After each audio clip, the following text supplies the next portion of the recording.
మనం ఇప్పుడు చూసుకుంటే 164 సీట్లతో ఎన్డీఏ కూటమి ఆంధ్రప్రదేశ్ రాష్ట్ర ప్రభుత్వం ఏర్పాటు జరిగింది. ఒక టీడీపీ కార్యకర్తగా మీరు ఎలా ఫీల్ అవుతున్నారు?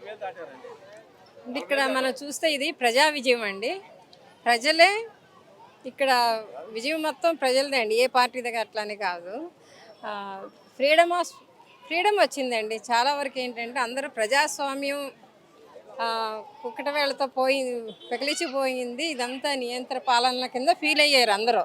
సో ఇప్పుడు ప్రజాస్వామ్యం వచ్చింది. Freedom of speech, right to live అది కూడా లేకుండా పోయింది. అండ్ ఓపెన్గా మాట్లాడే ఇది కూడా లేకుండా పోయింది. సో ప్రజలంతా ఇప్పుడు స్వేచ్ఛ కోసం మెయిన్ ఓటేశారండి. నా ఉద్దేశం అయితే మెయిన్ ప్రజలు స్వేచ్ఛ కోసమే ఓటేశారు. అది కాకుండా ఇప్పుడున్న ప్రజలకి వాళ్ళకున్న నిత్యావసర వస్తువులు కానీ ఏమైనా అన్ని ధరలు పెరిగిపోయినాయి, మొత్తం పెరిగిపోయినాయి. సో ఇప్పటికైనా అంటే నిన్న జగన్ గారు ప్రెస్ మీట్లో చెప్తున్నారు, అంటే ప్రజలకి అన్నీ ఇచ్చాను, నేను అన్ని పథకాలు ఇచ్చాను, అన్నీ ఇచ్చాను, కానీ ఎందుకు వేయలేకపోయారు అనేది ఆయన ఇంకా కాకపోతే ఇప్పటికీ ఆయన ఆలోచించట్లేదు. మాట అంటున్నారు, నేను ప్రజలకు అనేక విధాలుగా అకౌంట్లో డబ్బులు వేశాను, బట్టలు నొక్కాను, కానీ నా ప్రజలు నన్ను మోసం చేశారు, ఎక్కడ తిరిగిందో తెలియదని ఆయన ఓడిపోయిన నెపాన్ని కూడా ప్రజల మీద తోస్తున్న పరిస్థితి. అదే ఆయనకి ఇప్పటికీ ఆయన ఎందుకు ఓడిపోయారు అనేది పరిశీలించుకోవాలండి. ఇంతకీ అది ఆయనకి ఇంకా ఇంతవరకు కూడా ఐడియా రాలేదు. ఇంకా నేను ఇచ్చాను, వీళ్ళ ప్రజలు మోసం చేశారనే ఫీలింగ్లోనే ఉన్నారు. కానీ అరే నేనేం చేశాను, నా నియంతృత్వ పాలన, నా పాలన నియంతృత్వంగా ఉంది, అంత డిక్టేటర్లా ఉంది, ఫ్రీడమ్ ఆఫ్ స్పీచ్ లేదు, ఎక్కడికక్కడ ఎవరన్నా ఒక నోరు ఇప్పితే వాళ్ళకి కేసులు పెట్టడం, అది పెట్టడం, ఎక్కడ వాళ్ళు అక్కడ ఏం మాట్లాడినా సరే అదొక తప్పు అయిపోతుంది. అంటే ఏదన్నా భావస్వేచ్ఛ అనేది ఎవరన్నా ఎక్స్ప్రెస్ చేస్తే అదొక తప్పు అయిపోతుందండి. కాబట్టి ఆయనకి ఇంకా నేను అదే అనుకున్నాను, నేను నా ప్రెస్ మీట్ అంటే ఈయనకి ఇంకా తెలియపోతే ఎట్లా, అంత సీఎంగా ఉండి కూడా సో తెలియట్లేదు ఆయనకి అనుకున్నానండి.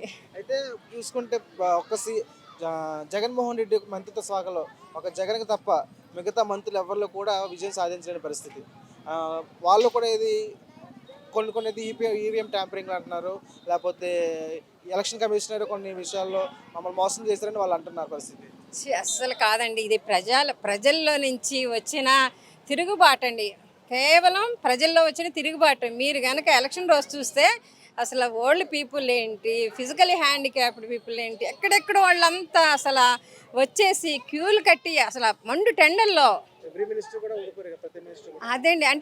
అంటే ఎవ్వరు కూడా ప్రజల కోసం చేయలేదండి. వాళ్ళు ఏంటంటే డే 1 నుంచి పథకాల మీదే ఉన్నారండి, అంతేగాని అభివృద్ధి అనేది ఎక్కడా లేదండి. ఎవరికి ప్రతి వాళ్ళు ఇప్పుడు మామూలు కామన్ మ్యాన్ అడిగినా అభివృద్ధి ఎక్కడ ఉంది, మన పిల్లలకి ఏమైనా ఉద్యోగాలు కావాలంటే ఇక్కడ చదివిన వాళ్ళంతా ఎక్కడికి వెళ్తున్నారండి, అందరూ హైదరాబాద్ వెళ్ళిపోతారు, బెంగళూరు, అమెరికా, అంతేగాని ఆ ఏపీలో ఉంటున్నారు ఎవరన్నా?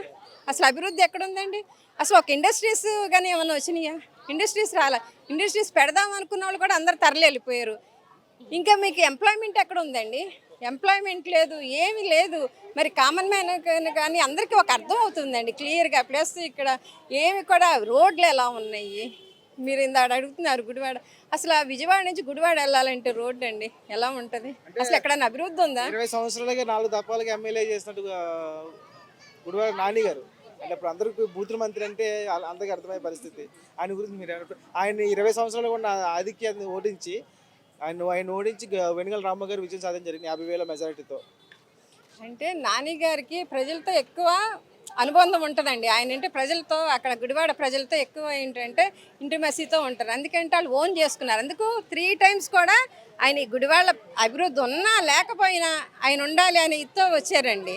అంటే మేమన్నా వెళ్తే ఏదన్నా హెల్ప్ చేస్తారని, కానీ ఎక్కడ అభివృద్ధి లేదు కదా. ఈసారి మాత్రం చూశారనమాట అందరూ. ఏంటంటే రాము గారు మొత్తం నేను అక్కడ ప్రజలతో మాట్లాడదా అంత అభివృద్ధి చేస్తున్నారు. ఆయన స్వచ్ఛందంగా అందరికీ సర్వీస్ చేస్తున్నారు. ఏం కావాలన్నా కూడా అన్నీ సోషల్ సర్వీస్ చేస్తున్నారు. అట్లా మాకు అంటే మార్పు కోరుకున్నారండి. గుడివాడ నాకు తెలిసి నేను చిన్నప్పుడు ఎలా ఉందో ఇప్పుడు అలాగే ఉందండి. అంటే అటువైపే మాది.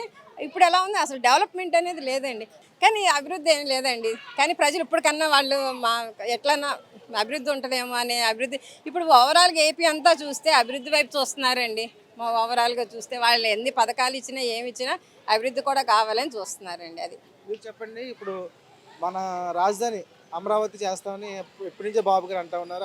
ఆయన టర్మ్లో అమరావతి అన్నారు. మళ్ళీ ఈయన వచ్చిన తర్వాత 3 రాజధానులు అని చెప్పి 3 ముక్కలు ఆడుతున్న పరిస్థితి. ఇప్పుడు మళ్ళీ బాబు గారు రావడం, మళ్ళీ దీని రాజధాని ఏ విధంగా ఉండబోతుంది, ఎక్కడ మళ్ళీ పెట్టబోతున్నారు? తప్పకుండా మార్చే అవకాశం ఉందంటారా? అదే అమరావతి పెట్టే అవకాశం ఉందంటారా? అసలు మార్చే అవకాశం అంటూ లేదండి. తప్పకుండా అమరావతి మన క్యాపిటల్ అవుతుంది. ఇప్పుడు అసలు అందరూ కూడా ఎగతాళి చేస్తున్నారు. అసలు అమరావతి క్యాపిటలే లేదు, మీకు అసలు క్యాపిటలే లేదు అని చెప్పి అందరూ ఎగతాళి చేస్తున్నారు. సో తప్పకుండా అమరావతి క్యాపిటల్గా ఉంటుంది. సో రాష్ట్రంలో ప్రజలందరూ కూడా ఒక పండగ వాతావరణం నెలకొందండి. దీపావళి ముందుగానే వచ్చినట్టు అనిపిస్తోంది. సో అందరూ కూడా స్వచ్ఛందంగా ముందుకు వచ్చి మన తెలుగుదేశం పార్టీని, చంద్రబాబు గారిని గెలిపించుకున్నారు. సో తప్పకుండా ఇది ప్రజా విజయం అండి. అంటే ఈ తెలుగుదేశం పార్టీలో ఒక ఎన్డీఏ కూటమిలో విజయం వన్ ఆఫ్ ద పార్ట్ కూడా పవన్ కళ్యాణ్ గారు ఆయన ఆయన పోటీ చేసిన 21 స్థానాల్లో కూడా ఆయన విజయం సాధించడం జరిగింది. అతను 21 స్థానాల్లో కూడా మొత్తం స్వీప్ చేశారండి. చాలా భారీ మెజారిటీతో కూడా వచ్చినాయి. సో చాలా సంతోషంగా ఉంది. అలాగే లోకేష్ గారు కూడా ఆంధ్రప్రదేశ్ రాష్ట్రం మొత్తం మీద 38 సంవత్సరాల తర్వాత తిరిగి రాశారండి ఆ చరిత్రని. చాలా చాలా సంతోషంగా ఉంది. 90,000 ప్లస్ మెజారిటీ వచ్చింది లోకేష్ గారికి కూడా. అయితే వైసీపీ ఫైర్ బ్రాండ్ అనుకునే రోజా గారు అయితే ఓటింగ్ జరుగుతున్న రెండో రౌండ్లోనే బయటకు వెళ్ళిపోవడం జరిగింది. అంటే బయట ఏ విషయం జరిగినా కానీ ఇక్కడ టీడీపీ వాళ్ళు ఎటువంటి యాక్టివిటీస్ చేసినా బయటకు వచ్చి నోరుతో గట్టిగా మాట్లాడుతూ అన్ని చేయడం జరిగింది. ఆవిడ సైలెంట్ అయిపోయి ఎన్నికల పోలింగ్ కేంద్రం నుంచి కౌంటింగ్ కేంద్రం బయటకు వెళ్ళిపోవడం జరిగింది. రోజా కూడా వెళ్ళిపోయిందండి. అలాగే కేసీఆర్ నాని కూడా ఇంకా ఎవరు ఆయన పరిస్థితి ఏంటో అర్థమైపోయింది. ఇంకా ఫోన్ మాట్లాడుతున్నట్టు నటిస్తూ వెళ్ళిపోయాడండి. ఇంకా వాళ్ళ చాప్టర్ క్లోజ్ అయిపోయినట్టేనండి. ఇంకా మొత్తం మూటాములు సర్దుకుని వెళ్ళిపోవటమే ఇంకా వైసీపీ. అంటే మంత్రి క్యాడర్ కూడా ఎవరో గెలవలేని పరిస్థితి. అవునండి, అపోజిషన్ కూడా లేదు. ఇంకా వాళ్ళ పరిస్థితి అలా ఉంది. సో అంత దారుణంగా ఓడిపోయారు అనమాట. మొత్తం టీడీపీ క్లీన్ స్వీప్ చేసేసిందండి ఎన్డీఏ కూటమి. అంటే ఇప్పుడు టీడీపీ ఎన్డీఏ కూటమి రేపు గవర్నమెంట్ ఫామ్ చేసిన తర్వాత ఇదివరకు వాళ్ళ వైసీపీ అధికారంలో ఉండగా టీడీపీ కార్యకర్తలు చేసిన దాడులకి ఎటువంటి రివెంజ్ ఉండబోతుంది? లేదని లోకేష్ గారు రెడ్ బుక్ అంటుకుని యువకాలు మొత్తం తిరిగారు. ఆయన కొన్ని పేర్లు కూడా నోట్ చేస్తున్న పరిస్థితి. ఇప్పుడు దాని గురించి ఎట్లా ఉండబోతుంది? ఇంకా రెడ్ బుక్ ఓపెన్ చేస్తామండి. ఒక్కొక్కళ్ళకి ఇంకా బాధుడు మొత్తం మొదలవుతుంది. ఇంకా స్టార్ట్ అవుతుంది. పరిపాలన అంటే ఏంటో మేము చూపిస్తాం ఇప్పుడు చేసి.